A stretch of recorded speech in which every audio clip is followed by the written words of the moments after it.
Hello and welcome. I'm Saeed from StoryPlanet.net.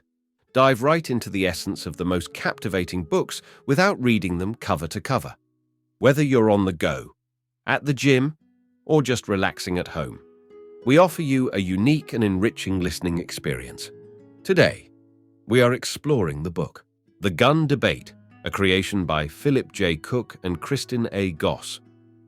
The Gun Debate, 2014, provides a comprehensive look at the buying, selling, use, and policing of firearms in the US. It examines and verifies various arguments put forward by supporters and opponents of gun control in the US. Before we delve into these revelations, it's interesting to note that Philip Cook is a professor at Duke University specializing in public policy, economics, and sociology. Kristin Goss, another professor at Duke, focuses on public policy and political science. They both have conducted thorough research and published widely on US firearm regulations. With 4 key ideas to unveil, brace yourself for a deep dive into this captivating book. On StoryPlanet.net. To start, learn about gun control to understand its implications and benefits. The gun violence debate in the United States involves advocates for gun control arguing for tighter legislation, pointing out the often unparalleled scale and frequency of attacks. On the other side, the pro-gun lobby emphasizes individual responsibility and constitutional rights, asserting that stricter controls could impinge on the right to bear arms. The discussion includes emotional appeals, but also relies on statistics and facts. The text aims to provide an overview of US gun use and regulations, with details on firearm ownership demographics, key arguments from both sides, and historical context on gun policy formation in the country. Key idea number 1. Key points about firearms usage and possession. The text discusses statistics on firearm ownership in the US, reasons for ownership including self-protection and hunting, types of firearms, long guns versus handguns, prevalence of repeater firearms, and the classification of assault weapons. It mentions the federal ban on assault weapons in the past and how it has shifted to state-level regulations. In terms of deaths caused by firearms, the US reports the highest incidence of firearm-related fatalities among wealthy nations, with around 30,000 deaths annually, which surpasses all previous combat deaths in US history combined in the 30-year period from 1984 to 2014. Key idea number 2. The text is about highlighting the advantages of firearms, which can include self-defense, hunting, sport shooting, and exercising Second Amendment rights. The debate over firearms in the US is emotionally charged. Some citizens support pro-gun stances based on the Second Amendment, self-defense, and perceived crime deterrence. Research shows firearms can be effective in self-defense and may deter criminals.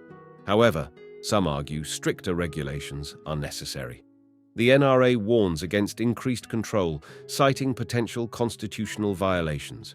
The cultural connection between firearms and freedom is vital, with historical references to armed resistance against oppressive governments. Key idea number 3. The text is about the expenses associated with purchasing firearms. Key points.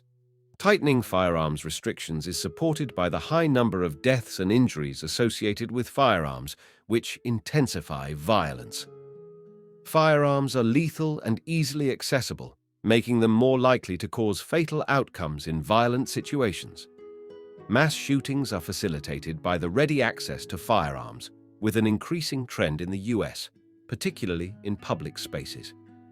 Advocates for stricter firearms control argue that federal bans could limit access to assault weapons and improve background checks to prevent mass shootings.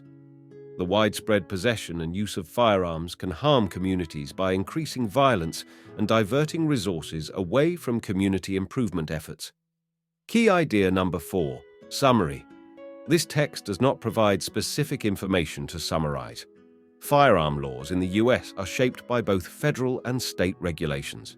Federal laws restrict certain individuals from purchasing firearms and prohibit carrying them in specific places.